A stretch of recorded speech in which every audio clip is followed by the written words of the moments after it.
Que tengan una muy buena tarde y buena noche.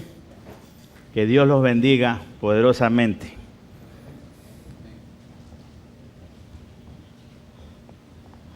Bueno, ahora está de moda los selfies, ¿no? Todo el mundo se toma un selfie, ¿no? ¿Saben que esa palabra en inglés, self, significa yo, y selfies, egoísta? ¿Sabían qué significaba eso? O sea que cuando usted se toma una foto, está siendo egoísta. Pero bueno, hoy día no vamos a hablar de las fotos, simplemente lo hago como una ilustración para entrar en el tema que es: exigimos derechos, pero no cumplimos deberes.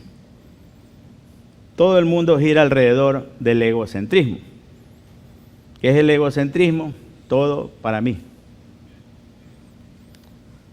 A todos nos gusta, ¿verdad?, tener el primer lugar en todo. Por lo general no nos gusta hacer fila en ninguna parte. Siempre nos gusta lo bueno, bonito y barato. Mucha gente le gusta diferenciarse de los otros, con ropa de marca, con un carro último modelo. Y todo esto gira alrededor del egocentrismo. ¿Por qué el egocentrismo? Porque el egocentrismo es la independencia de Dios. Es lo que ha pasado en el mundo. El hombre ha dejado de creer en Dios. Y actualmente todo se maneja alrededor del yo. Para mí es todo. Incluso en la vida profesional, ¿no? La ética se ha perdido muchas veces. Nos decía un profesor en el colegio: cuando ustedes sean profesionales es como una escalera. El que está arriba le va a hacer así para que no suba, y el que está abajo se lo va a querer jalar para que tampoco suba. Y es parte de esta vida egocéntrica. A veces los jóvenes, ¿no? Me refiero a los jóvenes, porque a veces uno ha cometido el error de decirles: bueno, yo quiero darte lo que mis padres no me dieron. Y a veces ellos se creen merecedores de algo y reclaman y se vuelven exigentes, y a veces obligan a los padres a meterse en deudas irracionales, ¿no? Conocí una persona que le dijo al papá: voy a la universidad, pero voy a estudiar si me compras carro, o si no, no voy. Y ¿sabe qué? Le compraron carro. Después ya no le gustaba vivir acá, entonces si nos vamos al norte, porque allá yo quiero vivir. Y todo eso le complacía, ¿no? Y muchos padres caen en ese error. O quieren que el hijo tenga su último celular de última generación, porque el compañerito tiene, o porque se compró unos zapatos caros. Y todo eso gira alrededor del yo. Todo para mí, todo para mí. Y esto genera orgullo y codicia al mismo tiempo. Mucha gente se cree que merece ir al cielo porque se creen buenos. Algunos se creen buenos, pero no saben que solo el que llegará al cielo es el que tiene la fe en Jesucristo, aquel que reconoce que Cristo murió en la cruz por sus pecados. Pero el mundo sigue gobernado por esto, y como les decía, se meten en deudas irracionales, comprando algo a veces que no necesitan, con dinero que no tienen, para impresionar a alguien a quien no le importa. Y caen en ese error. Pero la Biblia nos ilustra cómo un verdadero hombre de Dios reacciona cuando está tentado a poner sus intereses antes que los demás, ¿no? El mundo por lo general siempre busca todo lo primero, todo para mí, no importa que afecte a los demás. Pero un hombre de Dios siempre está interesado en el bien común, en qué puedo hacer por mi prójimo. Y en Génesis capítulo 13 hay un ejemplo muy claro. El versículo 5 y el 9 dice la Biblia: también Lot, que iba acompañando a Abraham, tenía rebaños, ganado y tiendas de campaña. La región donde estaban no daba abasto para mantener a los dos, porque tenían demasiado como para vivir juntos. Por eso comenzaron las fricciones entre los pastores de los rebaños de Abraham y los que cuidaban los ganados de Lot. Además, los cananeos y los fereceos también habitaban allí en aquel tiempo. Así que Abraham, el versículo 8, le dijo a Lot: no debe haber pleitos entre nosotros, ni entre nuestros pastores, porque somos parientes. Allí tienes toda la tierra a tu disposición. Por favor, aléjate de mí. Si te vas a la izquierda, yo me iré a la derecha. Si te vas a la derecha, yo me iré a la izquierda. Mire cómo piensa un hombre de Dios, cómo pensaba Abraham. Por su jerarquía era el tío de Lot. Él podía haber elegido primero la tierra donde quería ir. Sin embargo, le cede a su sobrino y le dice: escoge tú primero. Si tú te vas a la izquierda, yo me voy a la derecha. Eso es un siervo de Dios. Primero pone los intereses de los demás, no los suyos propios. Y la Biblia habla en 1 Timoteo que capítulo 3 habla de, se podría decir, las cualidades que debe tener un siervo de Dios, ¿no? Dice claramente que debe ser irreprensible, que debe ser marido de una sola mujer, no dado al vino, no pendenciero, etcétera, etcétera, etcétera, ¿no? Pero ese es lo que la Biblia habla de un hombre de Dios. Pero siempre nosotros estamos tentados a buscar ese primer lugar en todo, cuando sale nuestro egoísmo.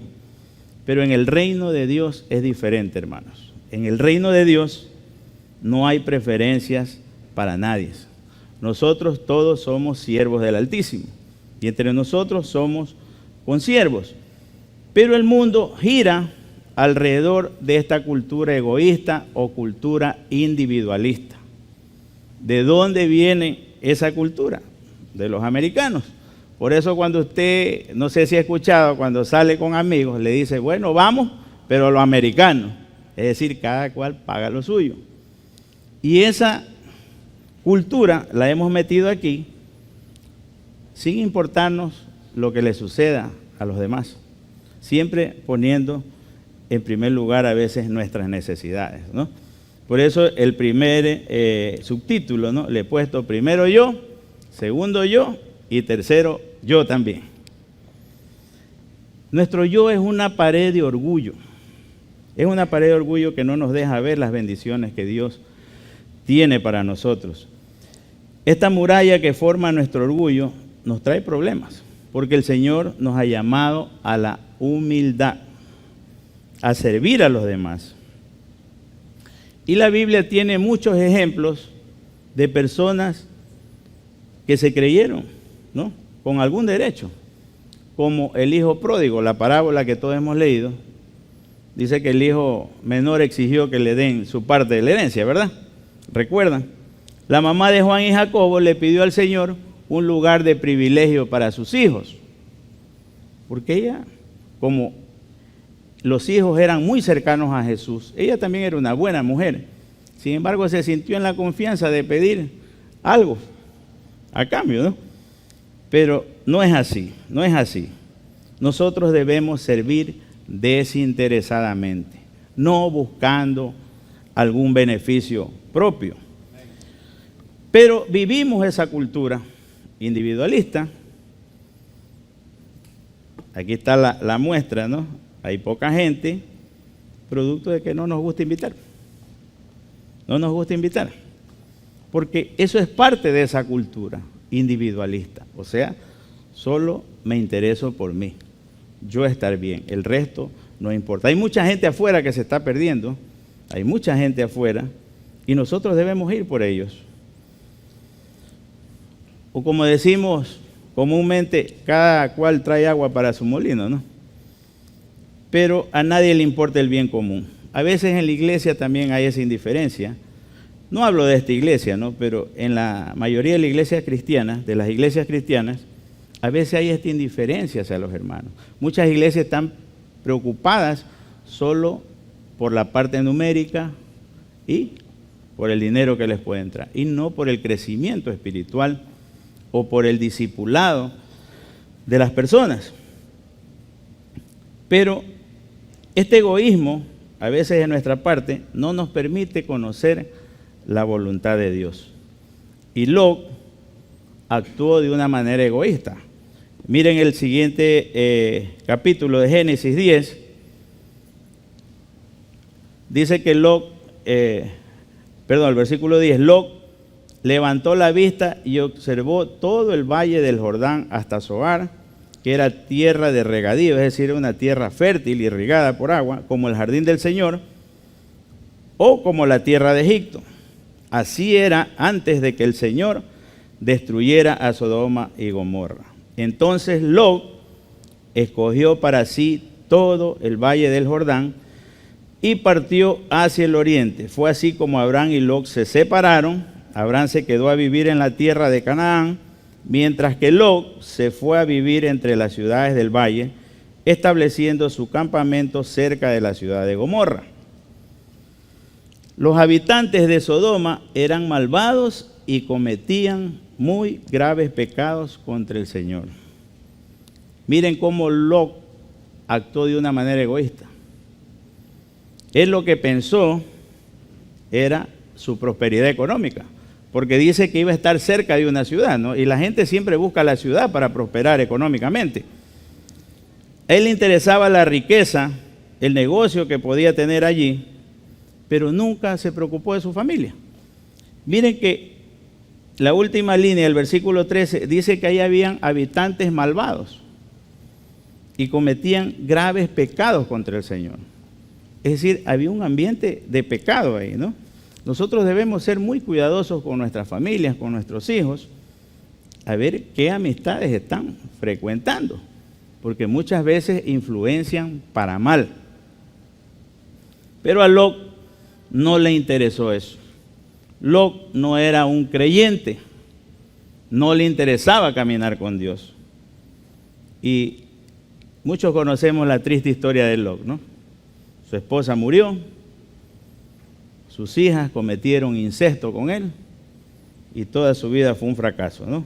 Sin embargo, Abraham decidió caminar con Dios, porque así es un hombre que confía en Dios. Abraham no estaba viendo cuál tierra era la mejor, simplemente él confiaba en Dios, y así él le hubiera tocado el desierto, él sabía que Dios lo iba a prosperar ahí, porque Dios es el que prospera. Debemos confiar en Dios. Jesús dijo que el que quería seguirlo tenía que negarse a sí mismo. Eso lo hemos leído, ¿verdad?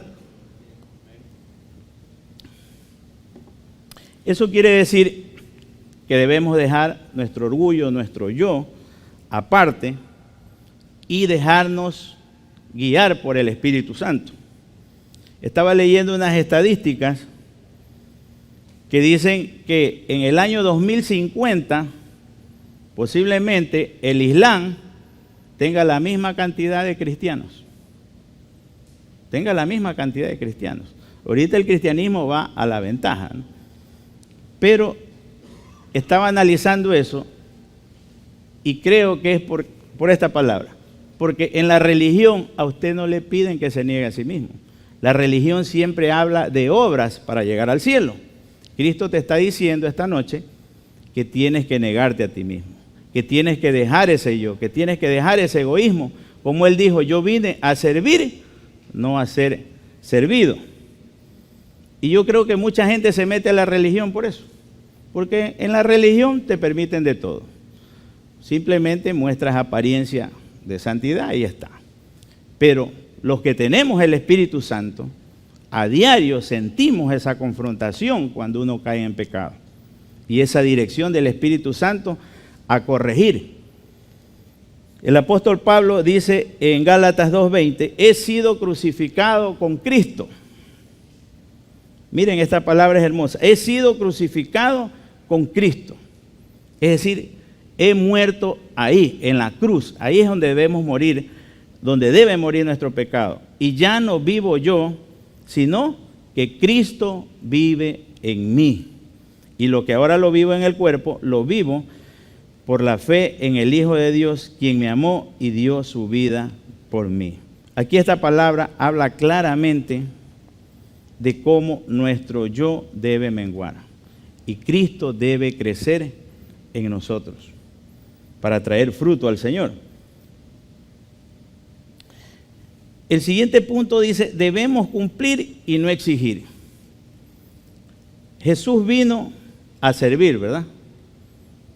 No a ser servido. Y también, Él no vino a exigirnos el pago por nuestros pecados, porque con todo derecho lo podía hacer. Él vino a cumplir una misión. Pero a veces nosotros nos gusta más exigir que cumplir lo que tenemos que hacer. El mundo siempre hace todo lo contrario, ¿no? Ahora que vivo en una ciudadela, saben que los que más reclaman son los que no pagan las alícuotas. Son los que más reclaman.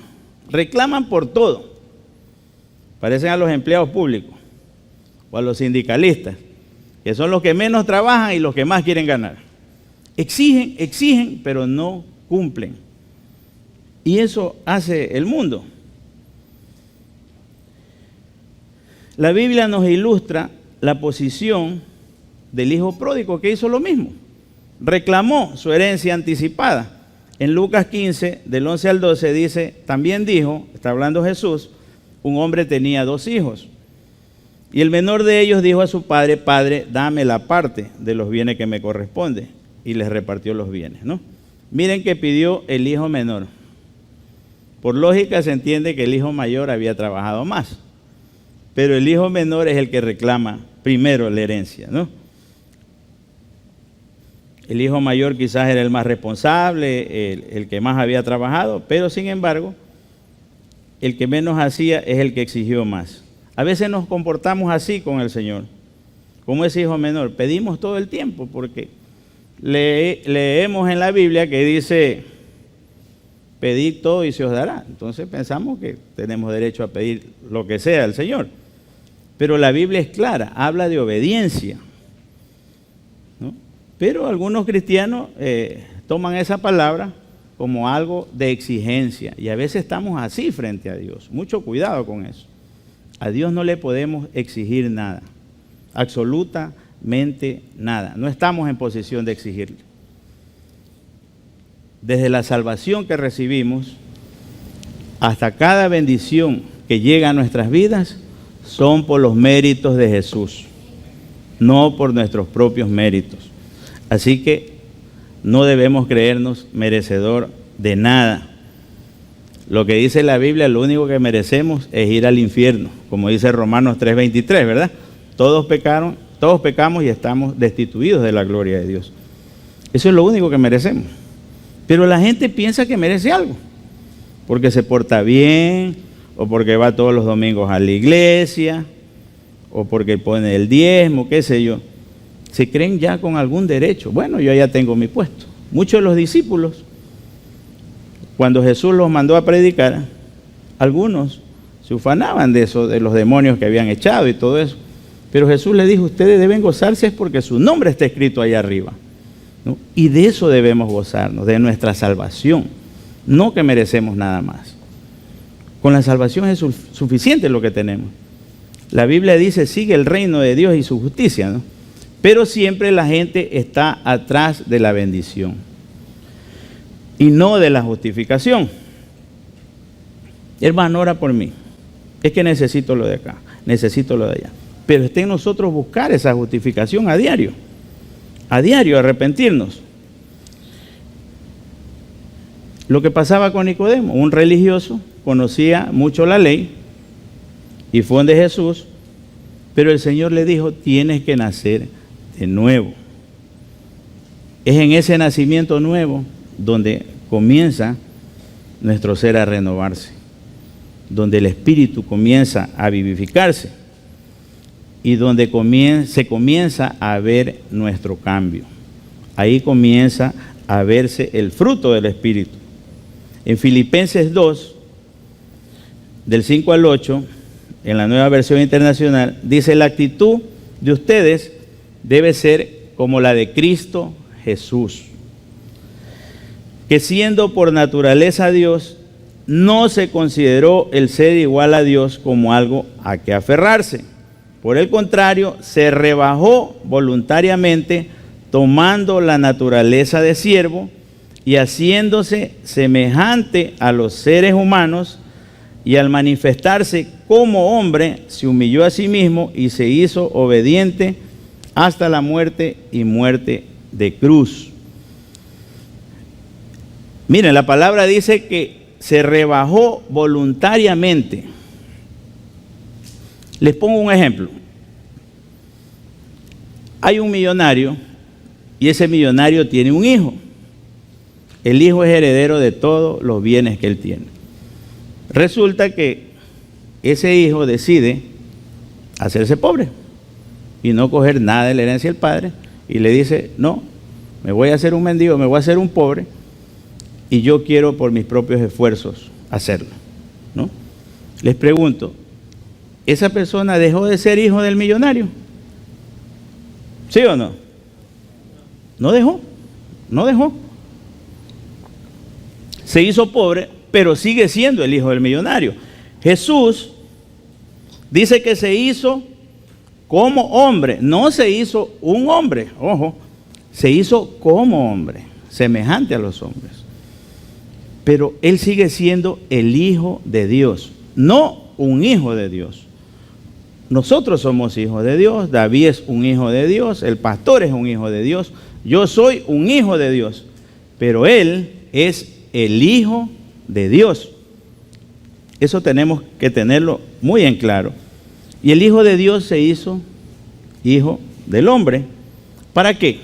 Para que nosotros, los hijos de los hombres, nos convirtiéramos en hijos de Dios. Mire lo hermoso del sacrificio de la cruz, ¿no? ¿A dónde llegó el Señor de rebajarse para ser como uno de nosotros, compartiendo, eso sí, nuestra naturaleza humana, pero con su naturaleza divina, que nunca la dejó de tener, porque sigue siendo el Hijo de Dios? Él no es un ser creado, Él siempre coexistió con el Padre y el Espíritu Santo, la Santa Trinidad, ¿verdad? La palabra es clara, Jesús vino a cumplir su misión, no a exigirnos el pago de nuestro pecado. Si usted quiere bendición, sométase a la voluntad de Dios. Hay que vivir en santidad, mantenga esa relación viva con Dios, sirva en la iglesia. Si obedece, la palabra de Dios tendrá una vida llena de bendiciones. Las bendiciones llegan por añadidura, hermanos. Siempre busquemos el reino de Dios primero. Es lo que debemos buscar. Y miren, todo esfuerzo tiene su recompensa.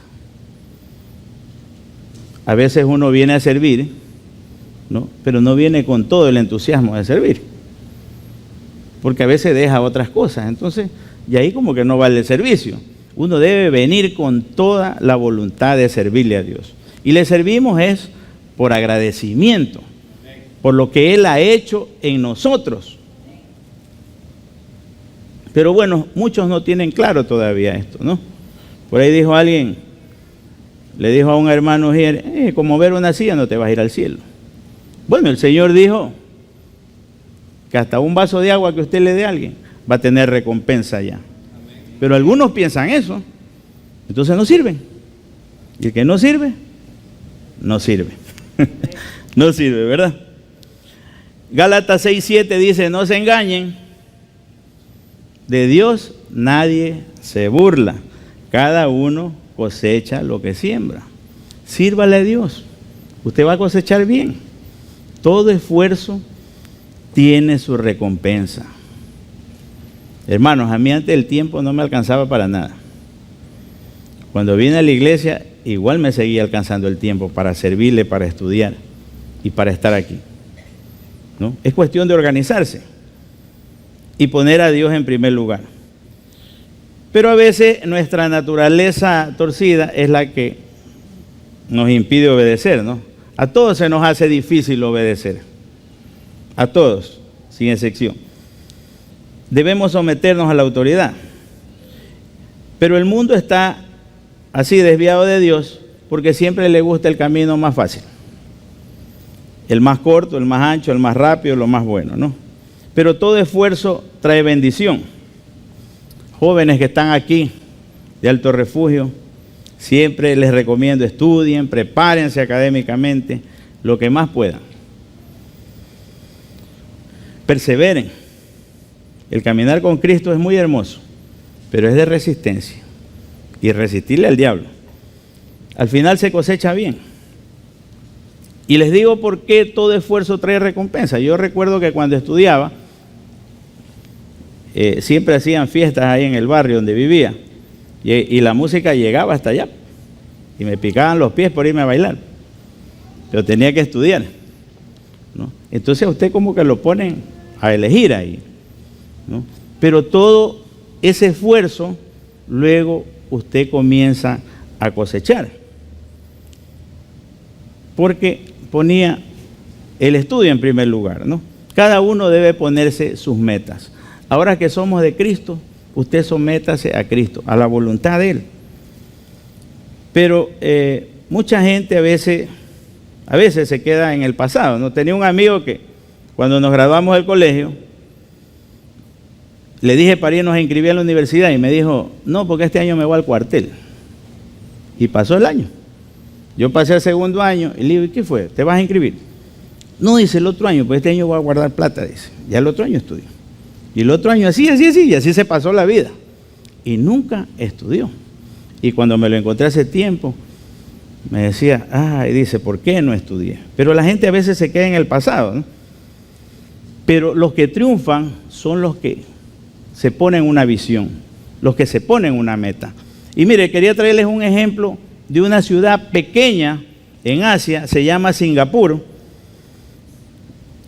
y se ha convertido en uno de los 10 países más ricos de esa región.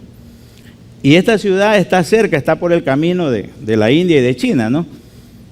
Recuerden que leímos en la palabra que Lot se había ubicado cerca de la... Esta ciudad está ahí, pero ellos no progresaron porque estaban cerca de la ciudad solamente.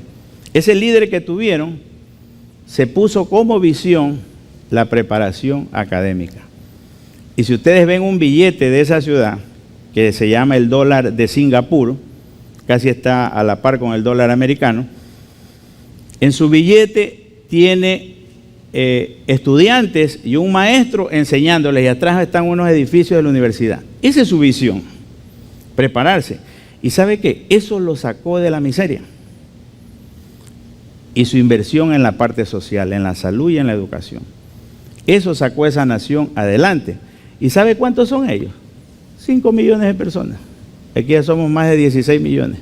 Y todavía no podemos salir de la pobreza. ¿Sabe qué? Esto hacía una comparación un analista económico, y él comparó este billete con un billete de Latinoamérica, ¿no? Ustedes recuerdan el Sucre. ¿Qué había en los billetes del Sucre? Los próceres estaban ahí. Estaba Rumiñahui, Eugenio Espejo. Y bueno, si ustedes ven, Latinoamérica es de pura ideología. Y están ahí en el pasado. Y algunos de estos vivarachos se aprovecharon de eso, que el de la espada de Bolívar y que el otro era de Alfarista y todo eso, para llevársele el billete a la gente. ¿Pero por qué? Añorando un pasado. Y mire esta ciudad cómo salió adelante. Con la visión en la preparación. El Señor dijo, mi pueblo padece por falta de conocimiento. ¿Ya? Y no solo por la parte espiritual, también en la vida secular. Por eso hemos sido engañados por tantos gobiernos. Se han llevado el dinero con el cuento de la ideología. Mejor es la visión. Nuestra iglesia tiene una visión. Tiene una visión. Ser una iglesia auténtica, dice nuestra visión. Y bíblica, ¿no? Siempre se predica aquí. Pero, ¿por qué a veces no hacemos la visión? Sencillamente porque no nos gusta obedecer. Tenemos una misión aquí, alcanzar almas para Cristo, ¿no? Pero sencillamente a veces caemos en esa cultura individualista, en esa cultura donde no me importa el resto, solo lo que sea para mí está bien, si yo recibo está bien, no me importan los demás. Esa mentalidad debemos cambiar. Cuando pensemos que merecemos algo, mejor debemos cambiar ese pensamiento. Y mejor pensar en qué puedo hacer por el prójimo, en qué puedo ayudarlo. No simplemente se trata de orar por alguien. Hay muchas maneras de servirle a la gente. Pero el mundo sigue esa corriente individualista. Sigamos el ejemplo de Jesús. ¿Jesús era o no era diferente a los demás? Era diferente. El mundo le dice a usted, uy, tú eres raro, hermanito. No, usted no es raro. Usted es diferente. Que es otra cosa. Jesús era diferente. Jesús tenía una vida entregada al bien común, a servir, a sanar, a libertar, a dar de comer al hambriento, a dar de beber al sediento. Pero la gente nos dice raros, porque no corremos igual a ellos hacia la perdición. Pero sí, es un llamado a seguir siendo diferentes. Pero hagamos la diferencia. ¿Cómo hacemos la diferencia? Influenciando a la gente con el Evangelio de Jesús. Influenciando a la gente con el Evangelio de Jesús. Pero siempre nuestra naturaleza es exigir, ¿verdad? Exigimos más que cumplir.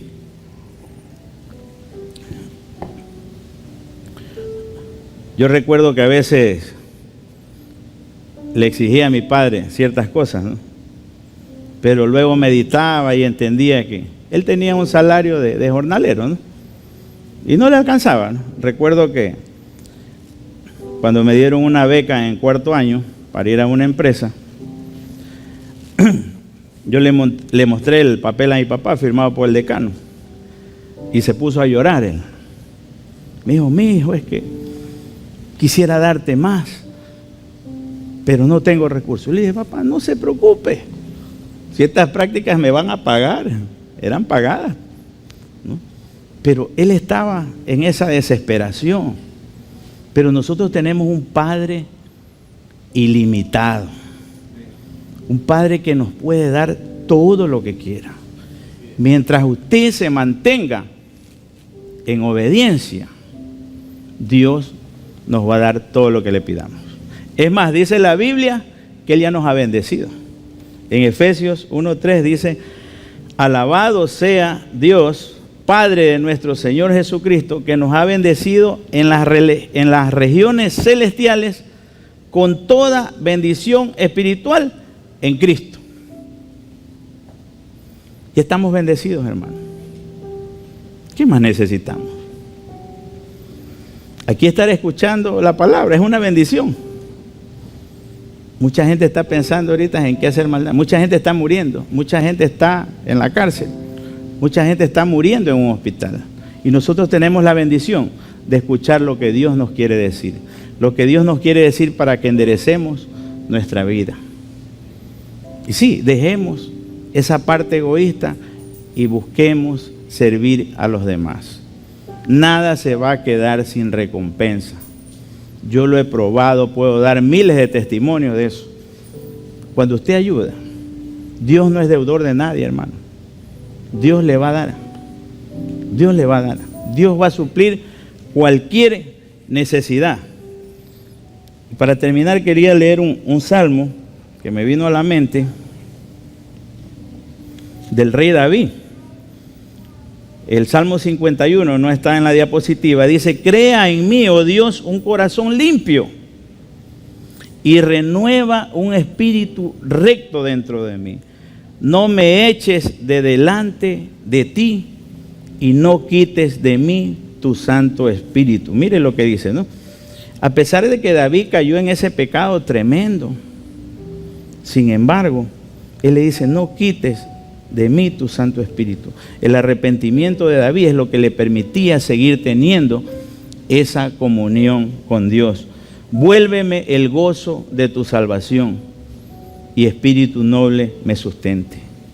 A veces nos podemos sentir que estamos como que fallamos y Dios no me va a escuchar o Dios no me va a dar, ya no me va a bendecir más, ¿no?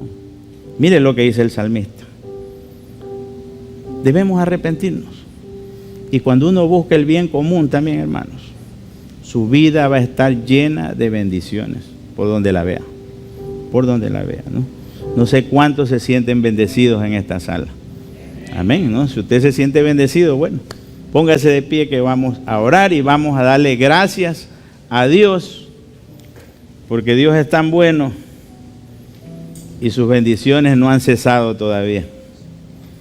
Cada día es una bendición para adorarlo. Padre eterno y santo, te damos la gloria esta noche, Señor. Bendecimos tu precioso nombre y gracias por esta palabra, gracias por preocuparte por nuestras vidas.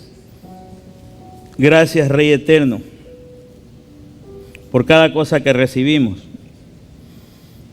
Aún las que tienes preparadas para nosotros, desde ya te agradecemos, Señor.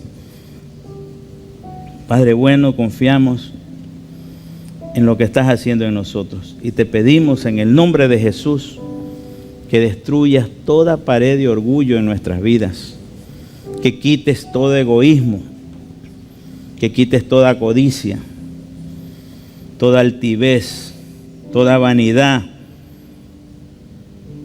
y que podamos, como dice tu palabra, tener la actitud como Cristo. Queremos ser como Él, Señor. Ayúdanos con sabiduría para poder escuchar y ver tu voluntad.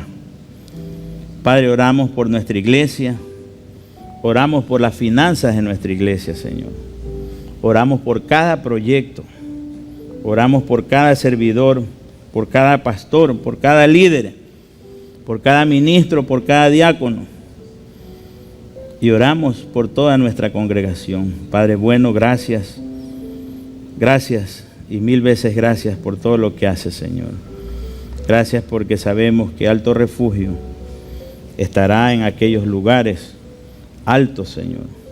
Bendecido por ti, Señor, esta iglesia. Gracias por cada familia. Oramos por aquellos que están en dificultades económicas y aquellas familias que están en restauración. Oramos por aquellos que están enfermos, Señor. Y confiamos en que tu palabra de sanidad llegará a sus vidas, Padre bueno. Gracias una vez más. Gracias por este pueblo que ha venido hoy, Señor. Los bendigo en el nombre de Jesús. Te alabamos por siempre, Señor. Sea toda la honra, la gloria y la alabanza solo para ti, Rey eterno. En el nombre de Jesús te lo pedimos. Amén.